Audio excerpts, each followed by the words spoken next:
Hey guys, some positive news for NVIDIA. So right now, CEO and founder Jensen Huang is visiting Taiwan, and they just announced a new AI platform for 2026 called RUBIN, RUBIN. And so Jensen Huang, he's always thinking about the future and ways to continue to grow, which is good. He doesn't rest on his laurels of success. That's why this is a great company, obviously, to be in, okay?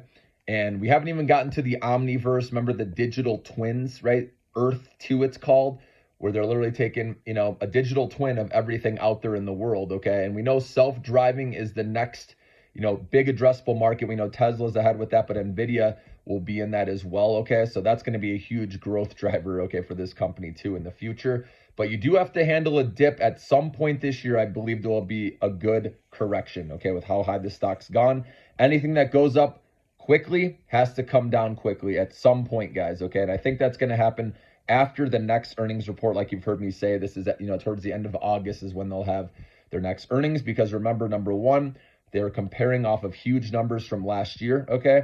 And then number two, right, competition starting to catch up a little bit. AMD, Microsoft's working with AMD's chips now, okay? And over time, right, we know the number three, the mega caps, right, are investing heavily, and they're producing their own chips, which will eat into, NVIDIA's 40% of NVIDIA's revenue comes from, these mega cap companies, right? Like Meta, or Amazon, Google, right? They're creating their own chips. Meta is kind of behind on that a little bit, and then Microsoft as well, okay? But Google and Amazon, especially Google, they've been already playing around with these chips since 2015. So they'll have their own chip probably the soonest, probably Amazon after that, okay? But who knows the order? Don't mark my words on that, okay? But the point here is at some point, NVIDIA, right, especially if they miss or their growth decelerates off of those, the year-over-year comparisons from last year's earnings report, okay? If that shows decelerating revenue and earnings per share, then the valuation is going to look much richer, and that's where there's going to be a sell-off with this stock, okay? And like I said, anything with competition, right, or supply catching up with demand is going to cause a sell-off. So that's why you got to be ready for that.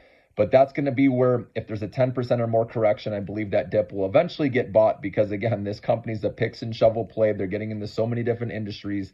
They haven't even tapped in, like I said, the Omniverse sector. That hasn't even shown growth yet, but I believe it will, again, with the digital twins we were talking about.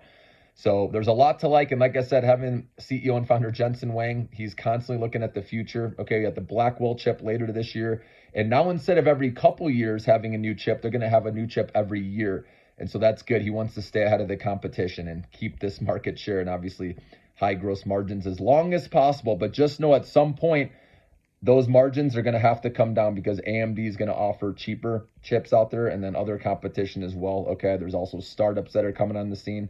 So just know that, guys, the party will end at some point in the short run, okay? And so you're going to have to handle that dip, and then it might take a little bit, but I do believe eventually it'll bounce back as Jensen Huang finds new avenues, growth drivers along the way, different industries to get into where they can continue this revenue growth.